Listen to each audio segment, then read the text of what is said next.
Many active learning techniques create anxiety for a lot of students. The stress of speaking out in groups diminishes the benefit for some students. The idea of written active learning is to enable all the students to be able to participate with a much less stressful situation.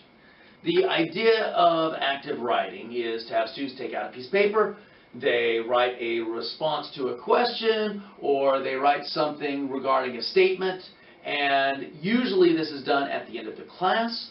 The faculty member then reads the responses, begins the next class by commenting on what the students wrote and providing additional feedback.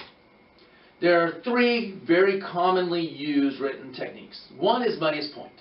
The idea is you say write down the muddiest point, and the students write down the topic that was most confusing from that entire day's lecture. The faculty member can then start the next lecture by saying 50% of you thought this was most confusing, and then they summarize it and provide a little extra information in that area. The one-sentence summary. Please write down a one-sentence summary of this lecture. The faculty member can then take the 3 or 4 best and say, here are the 3 or 4 best to start the next lecture, and then provide some background and some context for moving on to the next lecture. 1 minute response. Here you can do anything you want, provide any question you want. They have 1 minute to respond, and you have a general knowledge of where the students are. Now, there are a variety of hints to make this thing successful.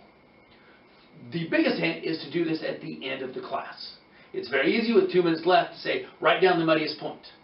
Then if somebody wants to spend 5 minutes and they leave class a little bit late, that's fine. Just say, on your way out, just leave the papers on one of the 2 back doors.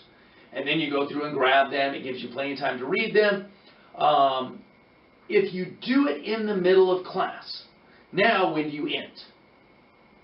Wait, give me 1 more minute, and all these people are done. You're waiting for this last person to write a response. Then you have to sit there and you have to read all of this during class, and it becomes way too much wasted class time to actually be effective. Okay? Since you're asking for feedback, you've got to be prepared. Since they wrote, you've got to get in the practice of reading before you come to class and summarizing what they said and changing your lecture accordingly. There is one change in all this. It is a great way to transition if lecture is going very poorly.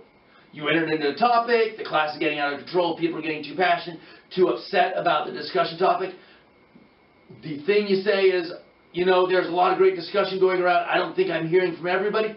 We're going to take just a minute and we're going to have everybody write down what their feelings are on this topic.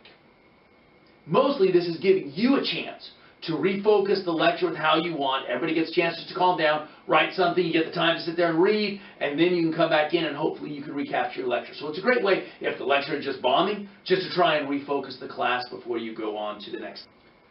Now, active writing has a lot of benefits. The 2 primary ones is the lack of stress that it puts on the individuals. With just a writing assignment, it's very easy for them to write something without a lot of stress and no need to talk out in public. The second one is the lack of class time that is required to get the feedback.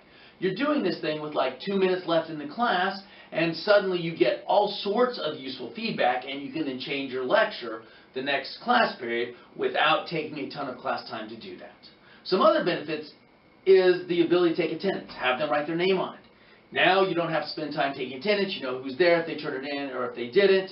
You can also actually use it as a quiz. If you are going to do that route where you're giving them points, I would go with something simple like a check plus, check, or check minus. They don't have that long to write something anyway. It'd be unfair to be 10, 9, 8, 7, 6, with the idea that if a student had, say, 5 check minuses or more over the course of the semester, then they weren't really paying attention, and you could deduct them from their attendance and participation score. At the same time, you do the exact opposite and not have any names written on it, and now you can ask some of those sensitive questions like, are you Democrat or are you Republican, and you can think about things of that nature. Now, another benefit is if you regularly do this, every single class, suddenly the student's like, I got to listen until I find the thing that is reasonable to write down for muddiest point. And you'll find they'll at least pay attention until they get something they can write down for either a summary or something they can write down for a muddiest point. So you know that they paid attention for a little bit longer because there's something due immediately that day. Another benefit is that I find a lot of students really struggle with the ability to summarize. Gather all their thoughts into one point, provide something actually useful that is concise, and now you're giving them a repeated opportunity to try and get better at this. And when you bring them back, you can even talk about that to the students and help them try and summarize their thoughts. I truly hope that you find active writing very useful and that you can use this to help your students learn better and help you tailor the classes to the students' needs and their lack of knowledge so they can learn more. Thank you very much for your time and good luck in all your teaching efforts.